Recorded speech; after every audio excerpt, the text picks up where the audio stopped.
आप सब सदन के चुने हुए प्रतिनिधि होने के नाते यह भली भांति जानते हैं कि बजट देश व प्रदेश की अर्थव्यवस्था के लिए कितना महत्वपूर्ण दस्तावेज है। वास्तव में सरकार की संवेदनशीलता, प्राथमिकताओं, नीति व नियत का यह एक आईना होता है। हम सब जानते हैं बजट के हर आंकड़े के पीछे किसी किसान की उम्मीद होती है, किसी युवा का सपना होता है और किसी महिला का सशक्तिकरण होता है और किसी गरीब परिवार के जीवन में बदलाव की आशा होती है। इसी के साथ हम सब की यह सामूहिक जिम्मेवारी भी है कि हमारा बजट केवल संतुलित ही नहीं बल्कि संवेदनशील, दूरदर्शी और समावेशी वो होना चाहिए। हम सब ये भी जानते हैं कि आज देश के यशस्वी प्रधानमंत्री आदरणीय नरेंद्र मोदी जी के कुशल नेतृत्व में विकसित भारत 2047 के विराट संकल्प के साथ देश के यशस्वी प्रधानमंत्री आदरणीय नरेंद्र मोदी जी गति से आगे बढ़ रहे हैं। माननीय प्रधानमंत्री जी ने स्पष्ट किया है कि आने वाले 25 वर्ष भारत के अमृत काल के हैं। ऐसा काल जिसमें हर नागरिक का जीवन वो बेहतर होगा, ये प्रधानमंत्री जी का संकल्प है। हर क्षेत्र में अवसर होंगे और शासन की हर नीति का केंद्र जन कल्याण होगा, आदरणीय प्रधानमंत्री जी का संकल्प है। माननीय प्रधानमंत्री जी ने स्वयं कहा है कि हरियाणा इस राष्ट्रीय संकल्प की एक सशक्त कड़ी है। उन्होंने अपने वक्तव्य में भी कहा है, देश के यशस्वी प्रधानमंत्री आदरणीय मोदी जी का विकसित भारत का सपना तभी साकार होगा जब सभी राज्यों के बजट भी विकसित भारत के विजन के अनुरूप बनेंगे। हमारा दायित्व है कि हम उनके विजन को जमीन पर उतारने का काम हमारी हरियाणा की सरकार करेगी और उनकी प्रेरणा से ही उनके अनुरूप हमने हरियाणा विजन डॉक्यूमेंट 2047 वो भी लॉन्च किया है, जिसकी प्रेजेंटेशन आप सबके बीच में रखी है। मुझे ये खुशी भी है बताते हुए आप सबको कि हमने विजन डॉक्यूमेंट का लोकार्पण भारत सरकार के गृह मंत्री आदरणीय अमित शाह जी के दिशा निर्देश में 24 दिसंबर 2025 को पंचकुला की इसी पवित्र भूमि के ऊपर हमने किया। यह डॉक्यूमेंट वर्ष 2047 तक हरियाणा $1 ट्रिलियन से भी अधिक की इकोनॉमी के रूप में स्थापित करने के लिए हमारा एक रणनीतिक ये ब्लूप्रिंट है। उसका संकल्प हमने लिया है क्योंकि आदरणीय प्रधानमंत्री ने 2047 का संकल्प लिया और हमारा हरियाणा का भी 2047 में हरियाणा उन अपेक्षाओं के ऊपर खरा उतरे जो आदरणीय प्रधानमंत्री जी ने संकल्प लिया है। उस संकल्प में हरियाणा की भूमिका एक महत्वपूर्ण भूमिका हो, उस दिशा में हमने मिलकर के काम करना है। साथियों, इस विजन डॉक्यूमेंट के तहत हमने विकसित हरियाणा बनाने के लिए अभी आपने देखा भी है 6 मुख्य संकल्प लिए हैं। जब प्रेजेंटेशन हुई उसके अंदर ये पूरा बताया गया है, क्योंकि उसके ऊपर मैं चर्चा नहीं करूंगा। माननीय सभी हमारे सदस्यगण, मैं ये चाहता हूं कि आगामी बजट से हरियाणा की हर किसान की आय बढ़े, खेती का लाभ, खेती लाभ का व्यवसाय बने, जल संरक्षण हो, प्राकृतिक खेती को प्रोत्साहन मिले और कृषि आधारित उद्योगों के नए अवसर पैदा हों, ये हम चाहते हैं। साथ ही इस बजट से प्रदेश में ऐसा वातावरण बने जिससे हर युवा कह सके कि मुझे अपने सपनों का ये राज्य छोड़ने की जरूरत नहीं है, ये मेरे सपनों का राज्य है। हमारा जो युवा बाहर वो दूसरे देशों में भी जाता है, दूसरे राज्यों में भी जाता है, उसे आवश्यकता न पड़े कि उसे अपने राज्य में ही यहाँ रोजगार उपलब्ध हो।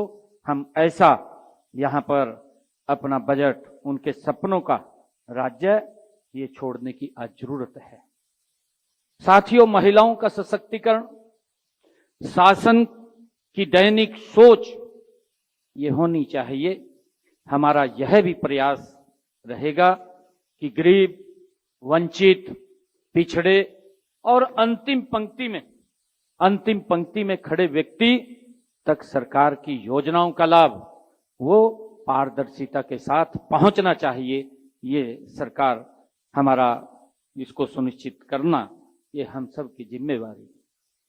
साथियों, हरियाणा आज पूरे आत्मविश्वास के साथ गति से आगे बढ़ रहा है। हमारी पहचान केवल कृषि नहीं है, खेल तक सीमित नहीं रही है।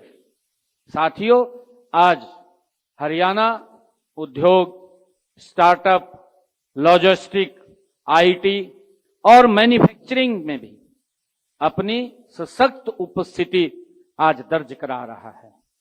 मुझे विश्वास है कि हमारा आगामी बजट इस विकास यात्रा को और गति देगा। आज की बजट चर्चा में एक विषय अत्यंत महत्वपूर्ण है, वह है उचित और जिम्मेदारी से खर्च। आज की इस चर्चा में ये महत्वपूर्ण आपके जो सुझाव आए हैं और जनता के एक एक रुपए का उपयोग पूरी ईमानदारी, पारदर्शिता और प्रगतिशीलता के साथ, यह हम सब की सामूहिक जिम्मेवारी है। हमारी योजनाएं ऐसी हों जो कागजों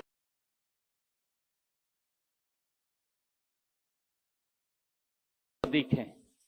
मैं ये चाहता हूं परिणाम आधारित ये बजटिंग, तकनीक और उपयोग और भ्रष्टाचार मुक्त शासन, इन सिद्धांतों पर कोई समझौता नहीं होगा, ये हम चाहते हैं।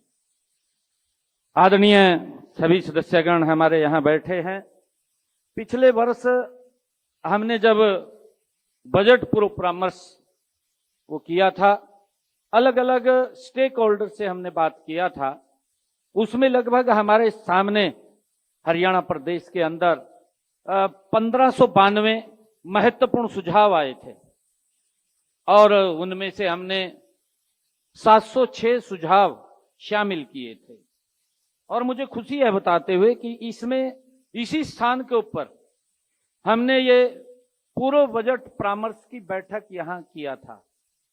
हमारे सभी सांसद और विधायकगण इसी स्थान के ऊपर आए थे और मुझे ये बताते हुए कि इसमें लगभग जो हमारे सांसद और विधायकों ने अपने सुझाव दिए थे वो 651 सुझाव थे। 651 सुझावों में से 254 सुझावों को हमने इसमें शामिल भी किया है और आज भी हमने सभी विधायकों को बुलाया था। आज लगभग 90 के 90 विधायक और सांसदों को हमने आमंत्रित किया था कि वो यहां पर आए, महत्वपूर्ण सुझाव दें, जिससे कि ये प्रदेश प्रगति की राह पर आदरणीय प्रधानमंत्री जी के उस संकल्प को ये हरियाणा पूरा कर सके जो प्रधानमंत्री जी ने 2047 का ये संकल्प लिया है।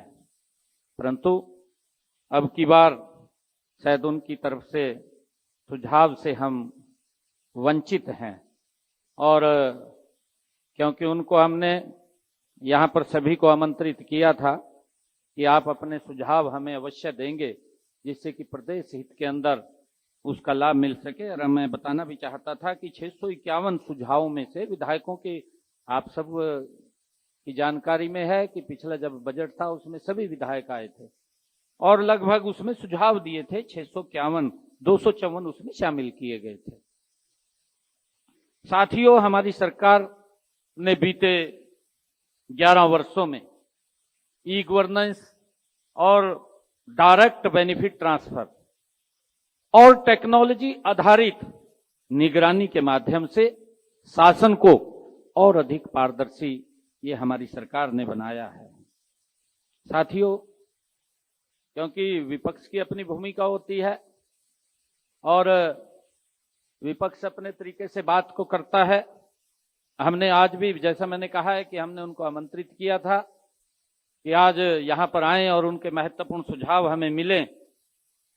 हमारे विपक्ष के साथी, क्योंकि सुझाव आते हैं तो उसका लाभ मिलता है।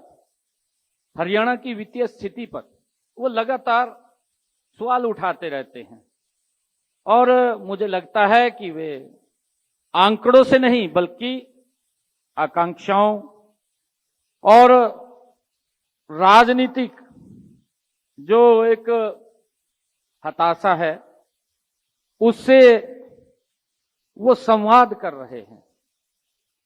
मुझे ऐसा महसूस होता है, क्योंकि जब हमने उनको आमंत्रित किया है सुझाव लेने के लिए, तो सुझाव अवश्य हमारे पास आने चाहिए। बहुत सारे महत्वपूर्ण सुझाव होते हैं जो विपक्ष के पास भी हैं और सरकार ये चाहती है। ये पहली बार ऐसा आदरणीय मोदी जी के नेतृत्व के अंदर कि बजट पूर्व परामर्श अलग अलग सेक्टर्स के अंदर ले रहे हैं।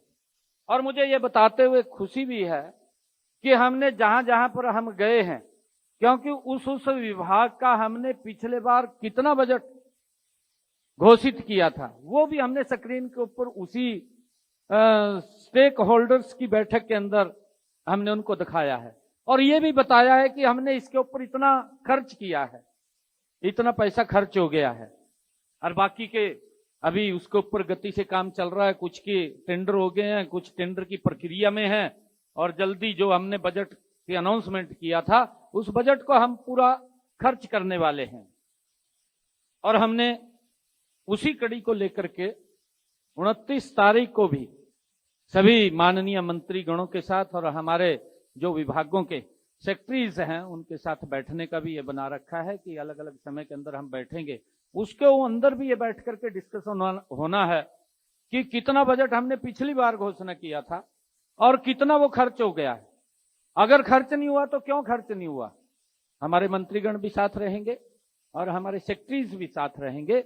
ये हम उसके ऊपर पूरा मंथन चर्चा करने वाले हैं ताकि जो हमने शब्द विधानसभा के उस पवित्र सदन के अंदर बोले हैं, एक एक शब्द हमारा वो धरातल के ऊपर उतरना चाहिए। वो सरकार की हमारी जिम्मेवारी है जिसको लेकर के हम लगातार नॉन स्टॉप आदरणीय मोदी जी के नेतृत्व में और जो प्रधानमंत्री जी का संकल्प जो मैंने कहा है 2047 उसको हम गति से पूरा कर सकें। साथियों, मैं ये भी कहना चाहूंगा कि आज आप लोगों के जो महत्वपूर्ण सुझाव आप लोगों ने दिए हैं उसमें हमारे बराला जी जो राज्यसभा सांसद हैं उन्होंने नए कृषि कानून लागू करने एवं एफपीओज के बारे में उन्होंने बोला है और किसानों को लाइसेंस देने बारे फसल बीमा योजना बीमा क्लेम करने बारे आ रही समस्याओं के निवारण हेतु भी उन्होंने कहा है। गोबर से खाद बनाने का संयंत्र एवं बारिश एवं खराब जल को उपयोगी बनाने हेतु भी संयंत्र लगाने की बात उन्होंने कही है। इसी प्रकार हमारे राज्यसभा सांसद रामचंद्र जांगड़ा जी ने भी सीपैट और उत्तरी हरियाणा एवं दक्षिणी हरियाणा में केंद्र सरकार से पास हुए भवन निर्माण कारीगर कल्याण बोर्ड की बात उन्होंने कही है। कौशल रोजगार को बढ़ावा दिया जाए, ये भी उन्होंने कहा है। और जल की वेस्टेज को बचाने के लिए भी उन्होंने अपना महत्वपूर्ण सुझाव दिया है। हमारे नवीन जिंदल जी बीच में बैठे हैं, उन्होंने आवारा पशुओं और कुत्तों के लिए भी अलग से आश्रय स्थापित किया जाए, उसके बारे में उन्होंने महत्वपूर्ण सुझाव दिया है। और ये भी कहा है कि हर गांव में सीवरेज ट्रीटमेंट प्लांट बनाया जाए एवं यमुना नदी को साफ रखने में ध्यान दिया जाए। महत्वपूर्ण सुझाव है उसके ऊपर, क्योंकि सरकार काम भी कर रही है और ऐसे महत्वपूर्ण सुझाव जिससे कि आम लोगों में भी इसकी जागरूकता जाती है। पुराने स्टेडियम को सुधारा जाए, ये भी जिंदल साहब ने इसके ऊपर अपना महत्वपूर्ण सुझाव हमें दिया है। और इसी प्रकार चौधरी धर्मवीर सिंह जी वो भी बोल करके गए हैं कि ड्रेनों की संख्या बढ़ाई जाए ताकि जो जल ये सेम की दिक्कत आ रही है और जल बरसात के अंदर बाढ़ की स्थिति आती है उससे भी उसके अंदर राहत मिले। और उन्होंने ये भी कहा है कि हर पंचायत स्तर पर जल भंडारण सुविधा पर ध्यान दिया जाए। ये महत्वपूर्ण सुझाव आप लोगों की तरफ से आए हैं। और हमारी कृष्ण गहलोत जी ने भी राई क्षेत्र में पीने के पानी की जो महत्वपूर्ण सुझाव हैं, इन्हीं सुझावों के माध्यम से, क्योंकि जो महत्वपूर्ण सुझाव आप लोगों से आते हैं उन सबको इस बजट में वो स्थान मिले ताकि उस अनुरूप ये बजट खर्च हो। क्योंकि हम देखते थे, मैं ये भी बताना चाहता हूं क्योंकि मैंने कई बार इसकी चर्चा भी की है, हर जो भी बैठक, चाहे हमारे इंडस्ट्रियलिस्ट थे, चाहे टेक्सटाइल के थे, चाहे हमारे स्टार्टअप्स थे या हमारे किसान थे, प्रगतिशील एफपीओ के हमारे किसान थे, या हमारे महिलाओं उद्यमी थी, या महिलाओं के साथ हमने बैठ करके डिस्कशन किया, उनके सुझाव लिए हैं। हमने जो प्रबुद्ध जन है उनसे सुझाव लिए हैं।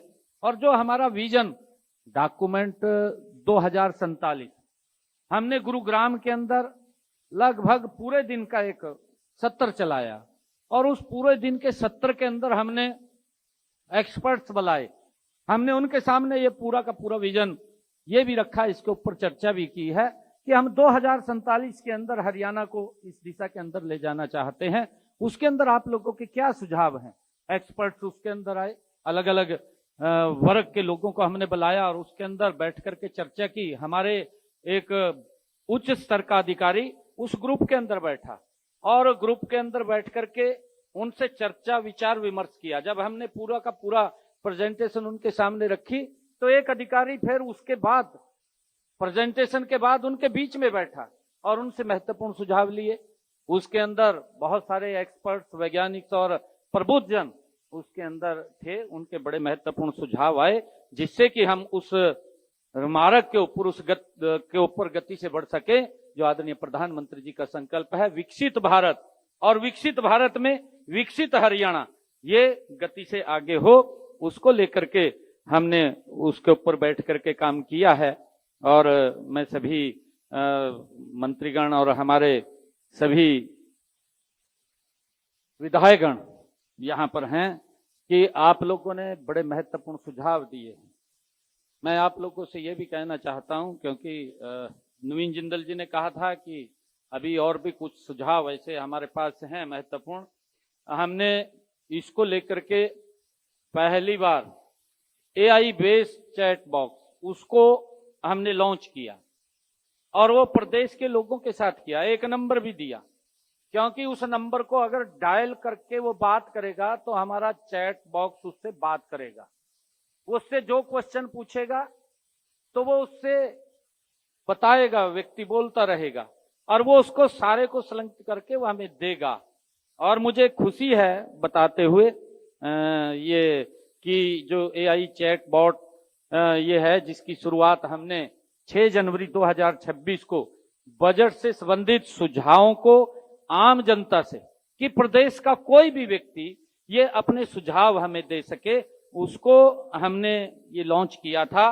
और उसमें अभी तक हमारे पास AI चैट बॉक्स के माध्यम से 9000 से ज्यादा ये सुझाव प्राप्त हो चुके हैं। इसके माध्यम से 9000 से ज्यादा आगामी बजट जो 2026-27 को जनता के अनुकूल बनाने के लिए इस पोर्टल के माध्यम से हमें वो महत्वपूर्ण सुझाव मिल रहे हैं।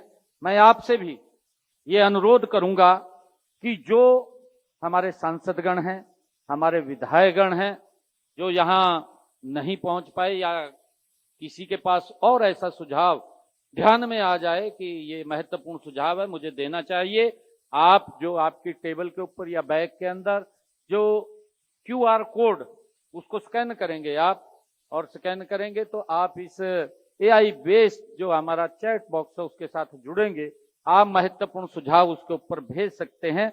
और मुझे ये बताते हुए खुशी भी है कि अगले आने वाले 3-4 दिन तक आप इसको भेज सकते हैं।